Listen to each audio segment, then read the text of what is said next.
ce matin, il y avait vraiment beaucoup plus de ministres qui ont pu parler et qui ont démontré leur engagement à faire passer ce message qui a été approuvé cet après-midi. Donc moi, j'ai ressenti une énergie énorme dans la salle ce matin. Et pour moi, ce qui est important, ce que j'ai dit ce matin aussi, que c'est vraiment unique de lier, c'est unique et absolument nécessaire de lier les sujets de la biodiversité et le climat ensemble. Ça ne se fait pas beaucoup. Donc ici, on a démontré la feuille de route aussi pour ça. Il y a énormément de plans d'action pour le moment et nous allons tous rentrer chez nous. On va retrousser nos manches et on va vraiment faire un plan d'action pour chacun de nous. Mais ces plans d'action des organisations différentes, des pays différents qui sont ici, vont être mis ensemble pour qu'on puisse illustrer que cette feuille de route représente une action ou les actions concrètes.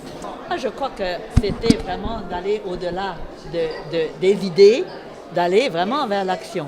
Je pense que nous savons maintenant beaucoup de choses sur les enjeux pour le climat et les enjeux pour la perte de la biodiversité. Maintenant, on n'a pas beaucoup de temps. Ce n'est pas une question de paniquer les gens, mais allons-y, on est capable. Dans 2 semaines, le Congrès mondial des parcs, nous allons parler de ceci avec il y aura 5000 personnes qui vont venir de partout dans le monde entier, qui ne connaissent pas peut-être la richesse de ces territoires d'outre-mer en biodiversité. Et après, il y a la conférence sur le climat à Paris. Après, il y a la conférence mondiale sur la conservation de la nature de l'UICN à Hawaï. Et nous avons 2020 comme objectif, les objectifs d'Aichi que 192 pays ont écrit. C'est certainement le partenariat, c'est certainement aussi qu'il nous faut plus de fonds, les fonds organisés pour qu'on puisse faire des choses qu'on avait promis ici. Et c'est une détermination d'aller vers l'action à partir de demain matin, si pas ce soir. Mais la résilience, évidemment, ça c'était un leitmotiv, on en a parlé tout le temps, que nous sommes à la limite de perdre cette résilience, nous les êtres humains. Donc, mais on a la capacité de changer tout ça. Il faut comprendre, il s'agit d'une conférence internationale où beaucoup de pays, de langues différentes, de cultures différentes, représentant de très vastes espaces maritimes et un potentiel en biodiversité important, doivent coordonner leurs pensées et demain leur action. Et doivent, s'il le faut, conjuguer des moyens, mettre de l'argent. Le principal bailleur, disons-le très clairement, c'est l'Europe. Et il y a des différences de catégories entre les régions ultra-périphériques. J'en suis le président provisoirement. Chaque année, nous changeons de président.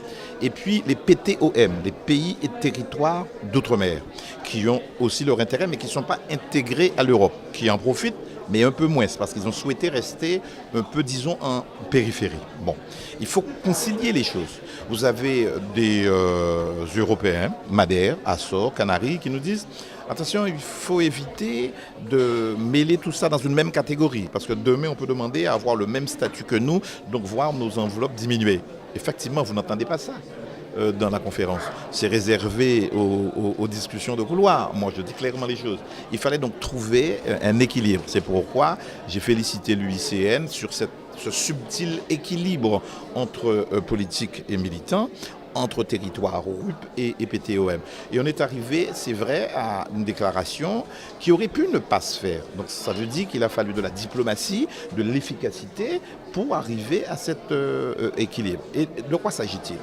Il y a une conférence mondiale en décembre 2015 où 195 pays, c'est pratiquement toute la planète qui sera là. En tout cas, tous les pays qui sont à l'ONU. Vous avez ici le secrétaire exécutif de l'ONU, l'Organisation mondiale, qui est l'ONU, et qui vient apporter, si j'ose dire, sa supervision, la tutelle et la caution de cette organisation internationale. Eh bien, nous devions réussir cette affaire-là. Et tous nous sommes transformés aujourd'hui en ambassadeurs de cette déclaration qui s'appelle le message de la Guadeloupe. De dire, adossé à l'Europe, avec ses moyens, la conjonction des forces, des PTOM et des RUP, l'ONU qui est en appui, eh bien nous avons là des chances raisonnables de réussir une belle affaire. Sur le financement, il faudra encore conduire le combat. Ce n'est jamais terminé et gagné comme ça une fois pour toutes. L'Europe, vous le savez, a des problèmes budgétaires. La France a des problèmes budgétaires. Tous les pays ont des problèmes budgétaires. Il faudra travailler les dispositifs, les programmes. On a vu BEST, 2 millions aujourd'hui. Il faudra peut-être faire mieux que ça. Life Plus, eh bien, il faut voir comment coordonner l'éligibilité des PTOM et le nôtre, sans fâcher pour autant d'autres amis RUP, pour ne pas faire dans la confusion des genres. Tout ça, c'est de la subtilité, mais en même temps, c'est ça la diplomatie. Il faut le faire, donc être raisonnable et avancer. On l'a fait. Et puis, il y a des déclarations qui ne sont pas simplement générales, qui sont concrètes. C'est marqué des stratégies à l'action. Et bien sûr, 2015-2020, nous aurons très concrètement à aboutir.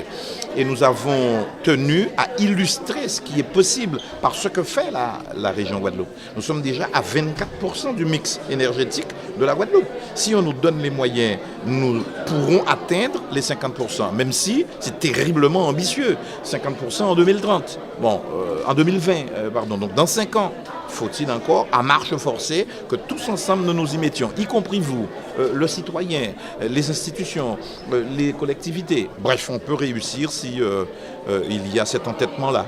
En tout cas, il y a ce volontarisme-là. Je crois en tout cas que ce sont des engagements qui sont importants et surtout ce qui me semble marquer cette journée, c'est que tous ces pays et territoires d'outre-mer se sont rassemblés et ont pu prendre ensemble des engagements face à la Commission européenne pour préserver la biodiversité, pour améliorer la conscience que nos populations peuvent avoir de l'importance de la biodiversité, de l'importance qu'il y a à préserver la nature.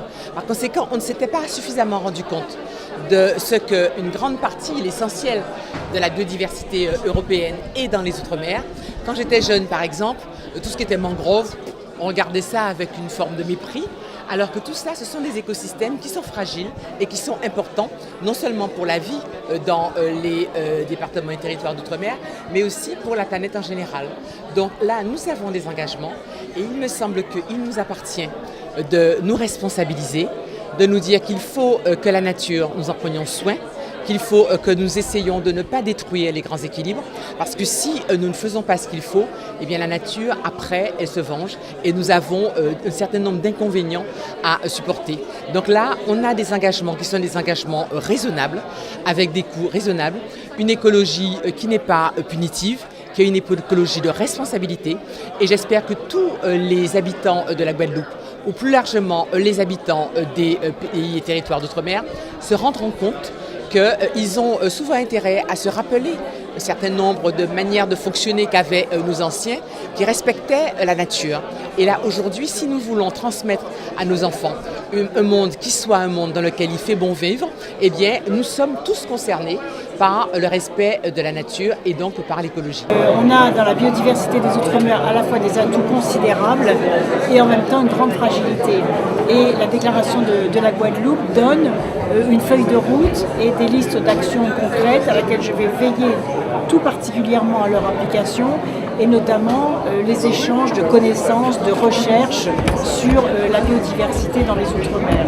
J'ai à faire en sorte que les fonds européens soient mobilisés pour la protection et la valorisation de la biodiversité. Vous savez, prochainement, le Parlement français va voter la loi sur la biodiversité avec la création d'une agence de la biodiversité et il y aura une antenne de cette agence de la biodiversité dans chacun des Outre-mer. Il y aura donc une antenne en Guadeloupe, une antenne en Martinique pour faire en sorte justement que les financements soient bien répartis et tiennent compte du fait que 80% de la biodiversité française se trouve dans les Outre-mer. Donc vous voyez, c'est absolument considérable. Et aussi tout à l'heure le conservatoire à Goa que je vais mettre en place, c'est-à-dire la protection des espèces marines. Et ça c'est très important aussi qu'on prenne compte des risques de pollution ou des réchauffements climatiques sur les écosystèmes marins et sur la protection des espèces marines. C'est un joyau des Outre-mer autour desquels on peut créer des activités et des emplois, puisque le développement aussi de la biodiversité, de la valorisation de la biodiversité, de la protection des espèces, le développement d'un tourisme de nature constitue aussi des opportunités de créer des emplois dans le domaine de la croissance verte et de ce que l'on appelle maintenant la croissance bleue. Alors les obstacles, c'est de connaître Vous voyez, par exemple, il y a plein de gens qui ne savent pas quel rôle joue la mangrove. Et pendant des années et des années, il y a une destruction de la mangrove parce qu'on n'avait pas conscience de l'importance tout à fait essentielle contre les inondations, contre la pollution, contre l'érosion des sols, des bienfaits de la mangrove. Aujourd'hui, elle est considérablement dégradée. Donc, il faut absolument que tout le monde soit conscient de ça, qu'il n'y ait pas de destruction de mangrove et qu'on arrive même à la reconstituer, à la reconstruire, puisque c'est le meilleur rempart et contre le réchauffement climatique. En plus, ce sont des lieux où il y a la reproduction des poissons, la reproduction des espèces marines, et donc c'est un endroit tout à fait essentiel et tout à fait précieux. Et pendant des générations, on a laissé détruire la mangrove faute de bien connaître son rôle. Et donc pour commencer à bien protéger la nature et la biodiversité, il faut commencer à bien connaître les choses. Et l'engagement que je prends, c'est de mettre cette connaissance à la portée de tous pour que tous ceux qui ont un rôle à jouer puissent le jouer dans la bonne direction.